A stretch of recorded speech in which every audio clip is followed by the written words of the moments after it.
How much is race a part of your identity? Not your appearance, not your skin color, your identity. When you think about yourself, who are you before the labels appear? We must ask ourselves this question because something interesting happens very early in life. Human beings learn to describe each other through categories. Black man, white woman, Asian child, Latino voter. And most people never think to stop and question it. The label feels normal, natural, almost automatic. But why? Why does race so often arrive before the human being? Before personality, before beliefs, before values, before character, before individuality itself? Because the moment we say black man, we're no longer simply describing a person, but instead we're introducing subcontext like history, assumptions, social meaning, tribal identity, and psychological associations before the person even speaks. And after hearing these categories repeated thousands of times, people can begin unconsciously organizing themselves around them, not externally, but internally, until race slowly transforms from something a person has into something a person is. And that transformation might run a lot deeper than most people realize. Because once identity becomes attached to race, the world changes. People begin seeing themselves through categories, seeing others through categories, interpreting behavior through categories, filtering success, pain, politics, relationships, and even belonging through categories. And eventually, many people stop asking, who am I? And begin asking, what am I?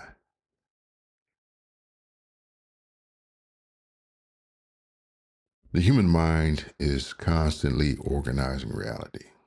Without categories, the world would feel overwhelming.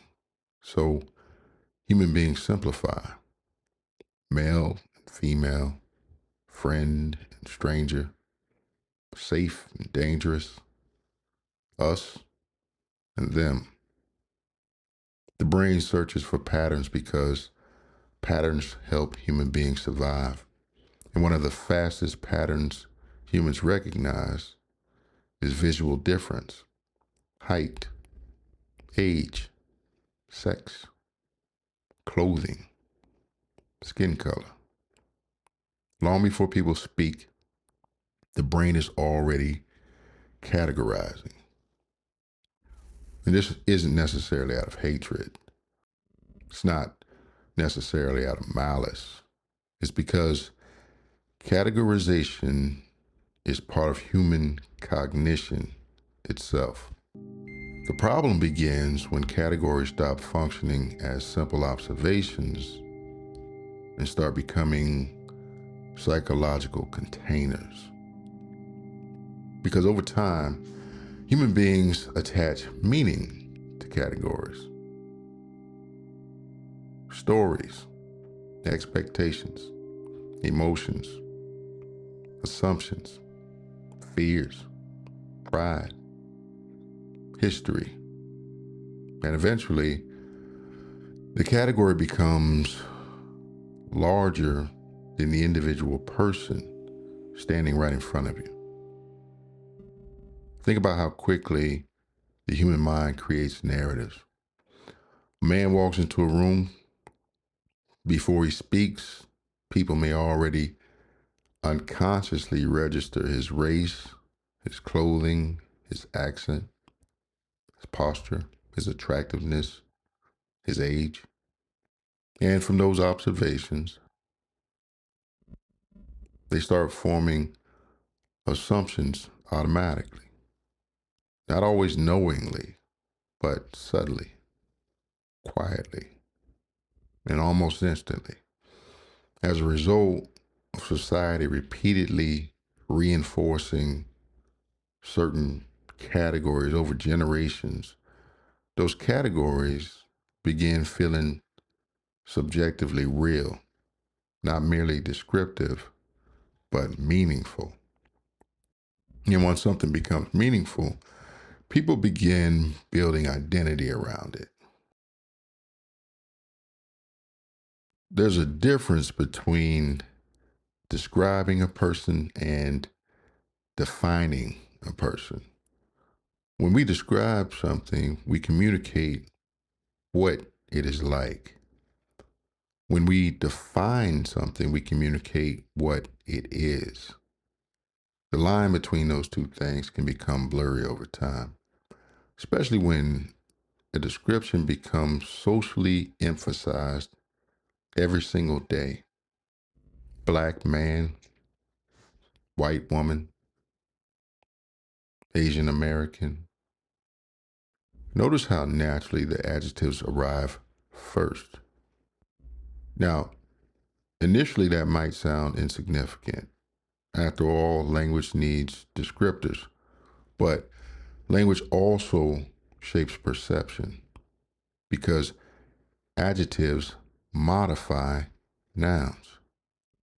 And when race consistently comes before terms like man, woman, boy, girl, or person, the racial category slowly becomes psychologically brought to the forefront. It elevates race to a prominent central position, so it draws the most attention. It arrives before individuality does. Before the person even speaks, the category has already entered the room. And eventually, people can begin experiencing themselves through that same lens. Not simply, I am a person, but I am a black person, or I am a white person, or I am an Asian person. Once identity begins organizing itself around race, everything else can slowly begin orbiting around it. Political viewpoints, cultural perspectives, our relationships, the feeling of belonging, what we take pride in, the things that we resent, what we fear, our sense of community, even the concept of morality itself. And this raises a difficult question. How much of racial identity is internally chosen, and how much of it is socially constructed through repetition?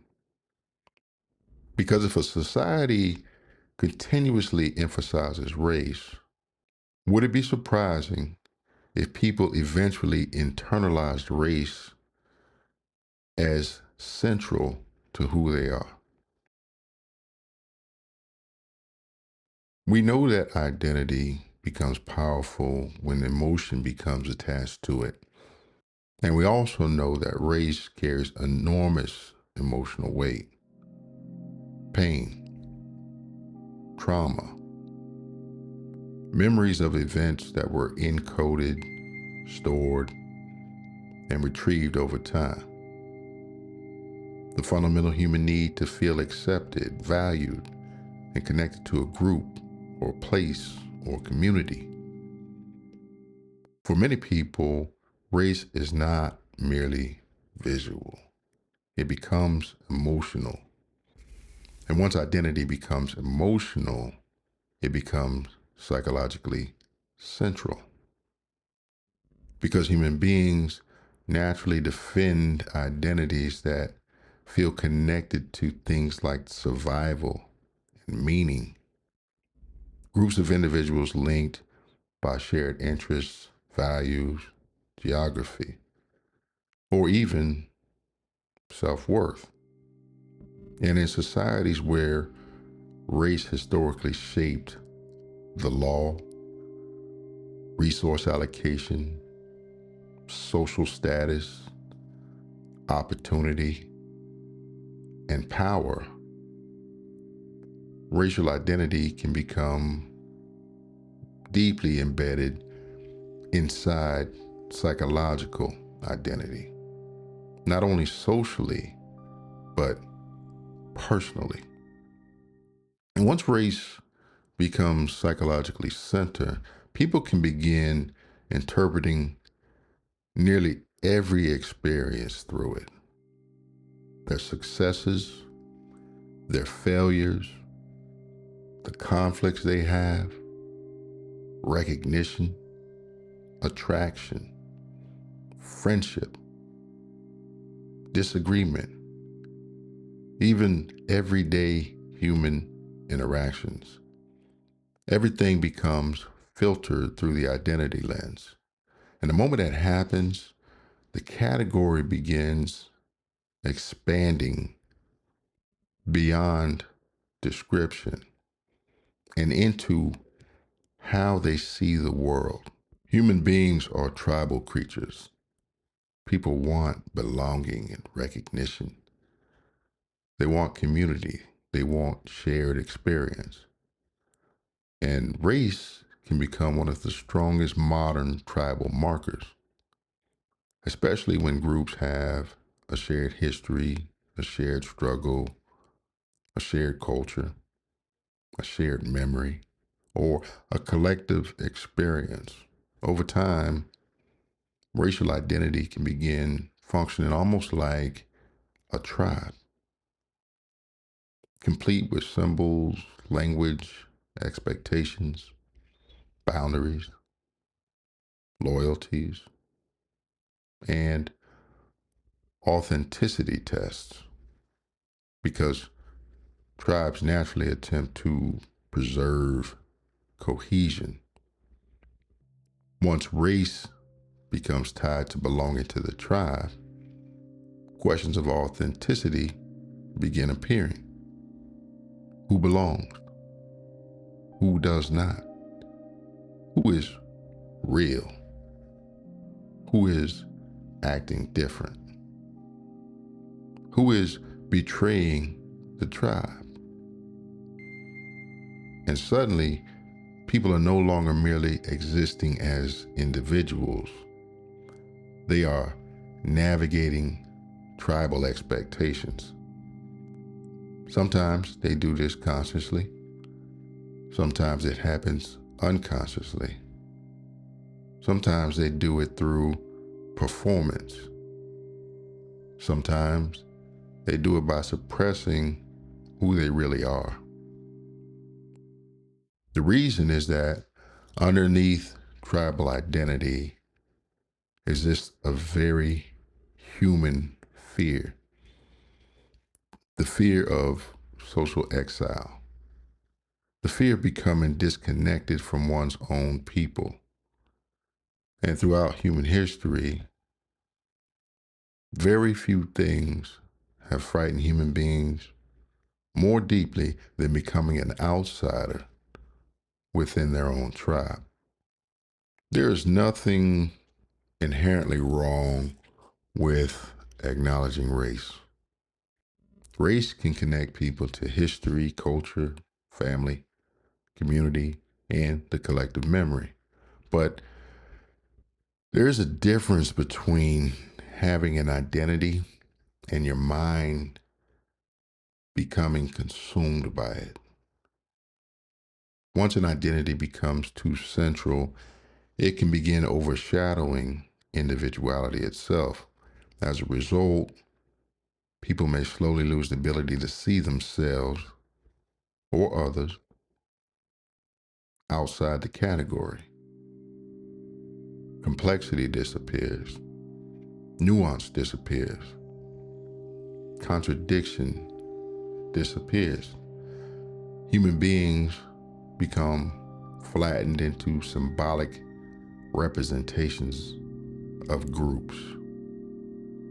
And then once people begin relating to each other primarily through categories, tribal conflict naturally intensifies because categories simplify human beings. But reality is rarely that simple. A single person may be a lot of different things at once. They might be loving, flawed, intelligent, afraid, compassionate, contradictory, and difficult to reduce into any single identity box. But categories encourage simplification, and simplification often makes tribal thinking easier.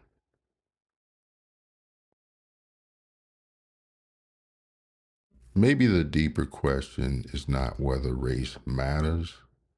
Clearly it does, historically, socially, emotionally, politically. The deeper question is, how much should race define the center of human identity? If the labels disappeared tomorrow, who would you still be underneath them? Would your values remain? Your personality? Your morality? Your individuality? Or has race become so psychologically central that separating yourself from the category feels almost impossible? And maybe that's what modern society is struggling with now. Not merely race itself, but identity attachment. Because human beings want meaning, they want belonging, they want community, they want recognition. And categories provide those things in a powerful way. But there's also a danger in becoming mentally trapped inside categories that eventually begin defining the entire human being. Beneath every label is still a person, complex, individual, human. And maybe the challenge is learning how to acknowledge identity without allowing identity to completely consume individuality itself. How much of your identity do you believe comes from your individuality? And how much comes from the groups and categories society places around you?